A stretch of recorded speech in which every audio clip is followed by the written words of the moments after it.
evangelium podle sepsání evangelisty Lukáše. Ježíš se odebral na Olivovou horu, učedníci ho následovali.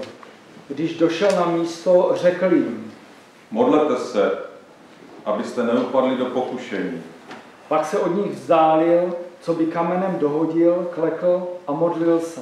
Otče, přešli, odej mi ode mne tento kalich, ale ne má, nýbrž tvá vůle se staň.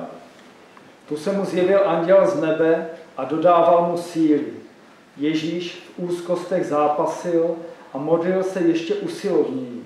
Jeho pot kanul na zem jako krupěje krve. Pak vstal od modlitby, přišel k učedníkům a shledal, že zármutkem usnuli. Řekl jim: Jak to, že spíte? Vstaňte a modlete se, abyste neupadli do pokušení.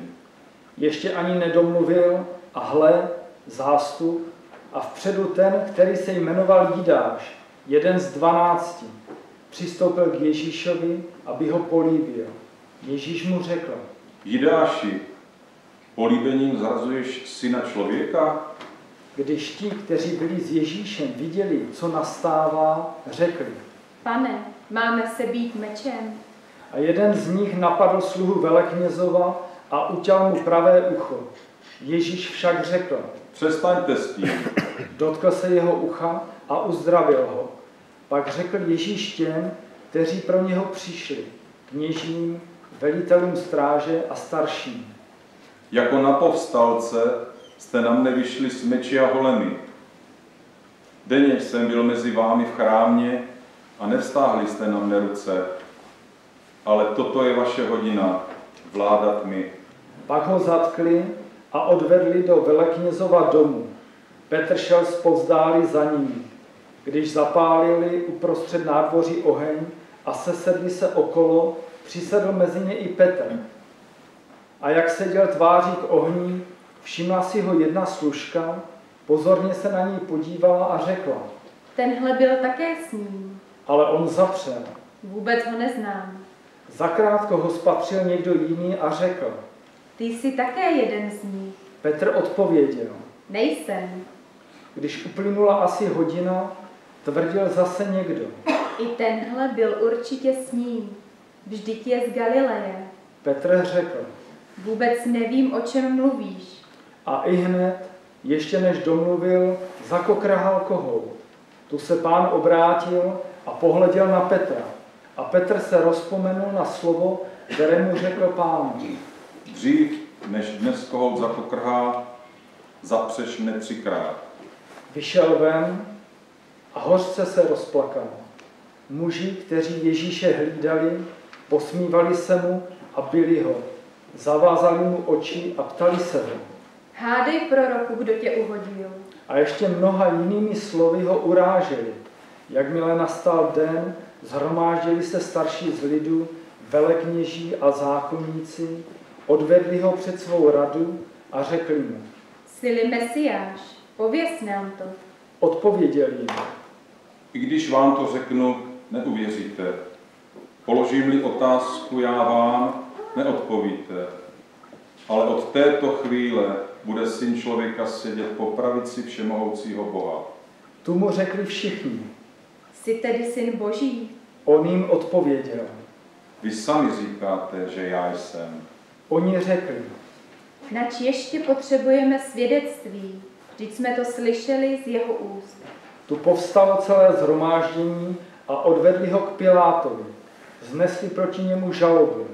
Podle našeho zjištění rozvrací tento člověk náš národ, brání odvádět císaři daně a prohlašuje se za Mesiáše krále. Pilát mu položil otázku: Ty jsi král Židů? On mu odpověděl: Ty sám to říkáš. Pilát řekl velekněžím a zástupům: Já na tomto člověku žádnou vinu nezhledávám. Ale oni na něj naléhali: Svým učením pobuřuje lid po celém Judsku. Začal v Galileji a přišel až sem. Jakmile to Pilát uslyšel, otázal se, zda je ten člověk z Galileje. Když se dozvěděl, že podléhá Herodově pravomoci, Poslal ho k němu, protože Herodes byl právě v těchto dnech také v Jeruzalému. Když Herodes Ježíše spatřil, velmi se zaradoval.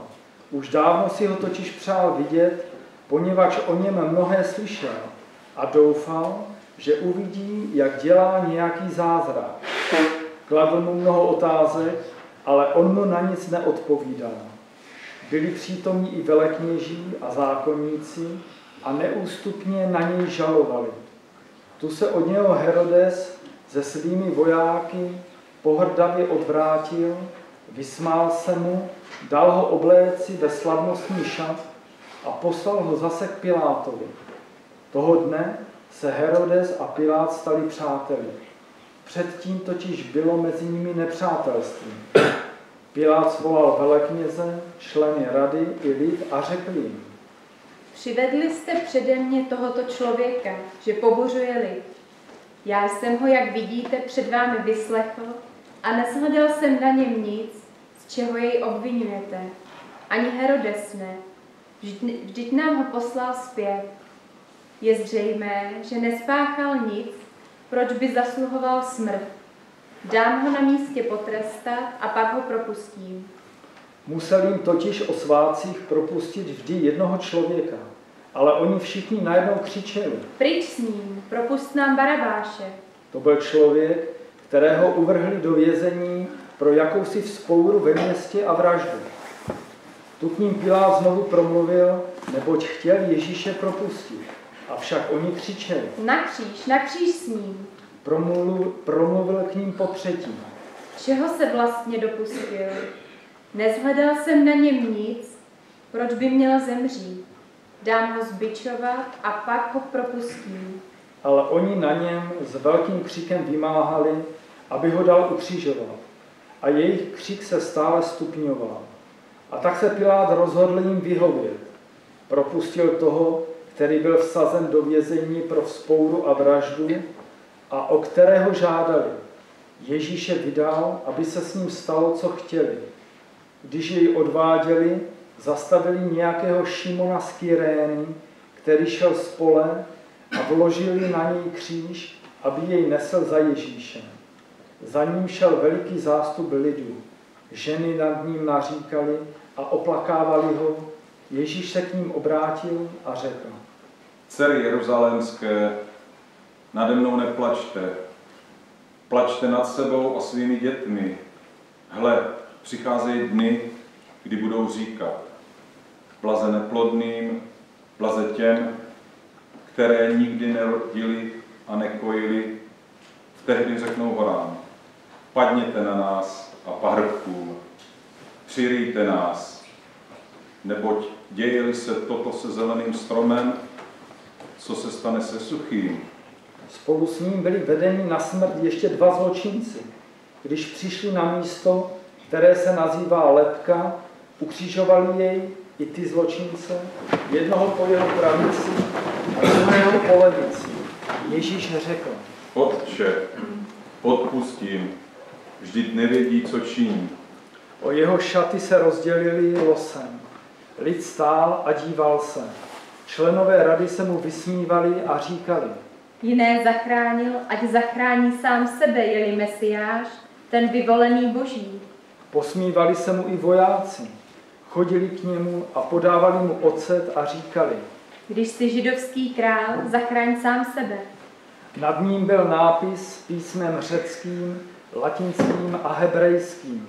Toto je král Židů. Jeden z těch zločinců, kteří viseli na kříži, se mu rouhal: To jsi Mesiáš, zachraň sebe i nás. Tu ho ten druhý okřikl: Ty se ani Boha nebojíš, vždyť jsi sám odsouzen ke stejnému trestu. A my jsme odsouzeni spravedlivě. Dostáváme zaslouženou odplatu, ale on nic zlého neudělal. A řekl: Ježíši, pamatuj na mě, až přijdeš do svého království. Ježíš mu odpověděl: Amen, pravím ti, dnes budeš se mnou v ráji. Bylo už kolem poledne, tu nastala tma po celé zemi až do 3 hodin, protože se zatmělo slunce.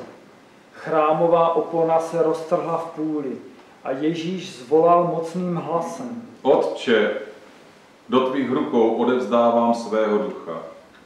Po těch slovech skonal.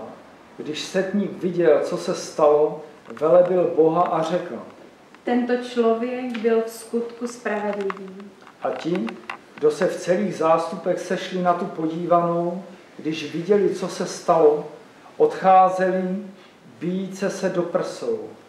Všichni jeho přátelé stali opodál, i ženy, které Ježíše doprovázely z Galileje, a všechno to viděli. Členem židovské rady byl muž jménem Josef, člověk dobrý a spravedlivý, který nesouhlasil s jejich rozhodnutím a činem. Pocházel z židovského města Arimatie a patřil k těm, kdo očekávali království Boží. Ten přišel k Pilátovi a požádal ho o Ježíšovo tělo. Sňal jej z kříže, zavinul do plátna a položil do hrobu, vytesaného ve skále, kde ještě nikdo nebyl pochován. Byl pátek a začínala sobota. Ženy, které šly s Ježíšem z Galileje, šly za ním. Viděli hrob i to, jak bylo tělo pochováno. Potom se vrátili, aby připravili vonné masti a oleje, ale v sobotu zachovali podle přikázání sváteční klid. Amen. Bratři a sestry, naslouchali jsme Lukášovým paším zvěstky květné neděle. Amen. Amen.